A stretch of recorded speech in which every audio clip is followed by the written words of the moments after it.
श्री स्वामी समर्थ. तर आजचा आपला बेत आहे इडली सांबार आणि चटणी. सुट्ट्या आहेत त्यामुळं पोरांना असं नवीन काहीतरी असं खायलाच लागतं आहे. रोज भाजीपोळी खाण्याचा मुलांना फार कंटाळा येतो. त्यामुळं मी त्यांच्यासाठी अशी इडली सांबार तयार केलेली आहे. चला पाहूया.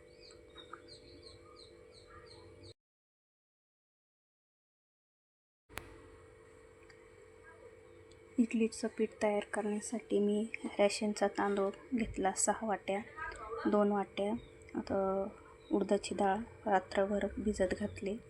त्यामध्ये 1 वाटी पोहा, 1 चमचा मेथीदाणे असे मी रात्रभर भिजत घालून सकाळी दळून घेतले आणि दळून फर्मेट होण्यासाठी संध्याकाळपर्यंत ठेवले.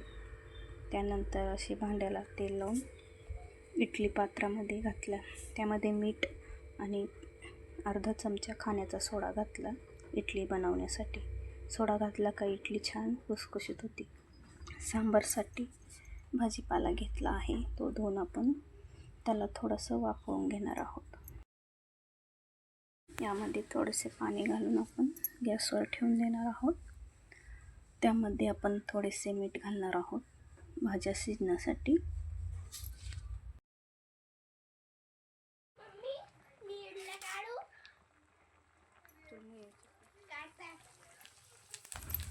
सांबारला फोडणी देऊया.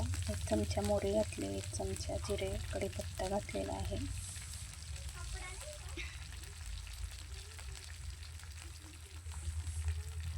चार 5 लाल मिरच्या घातल्यात. थोडेसे हिंग घातले. 2 कांदे लांब चिरून घेतले आहेत. कांदे छान असे परतून घेणार आहोत आपण. 1 चमचा लाल तिखट घातले. 1 चमचा हळद घातलेली आहे. छान परतून घेणार आहोत. मी शिजवून घेतलेली डाळ आणि भाजीपाला आपण यामध्ये टाकणार आहोत.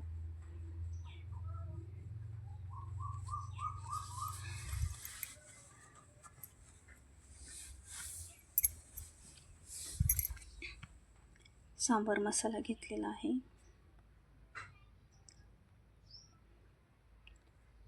वरून आपण पूर्ण सांबार मसाला टाकून देणार आहे 1 पॅकेट.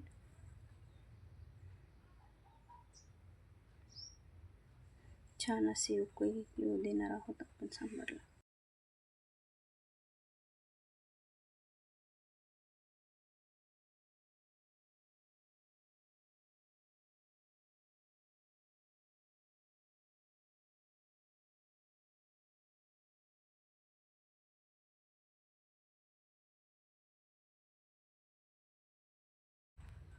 एक चमचा मीठ घातलेले आहे चवीनुसार.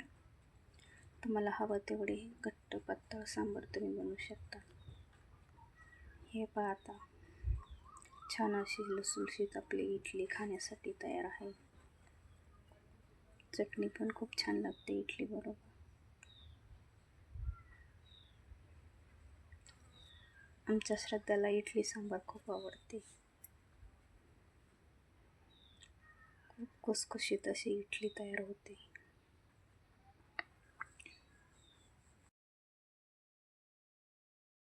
इकडे सोनी बसलेली आहे, इडली सांबार खात आहे. सोनीला टी व्ही पुढं बसून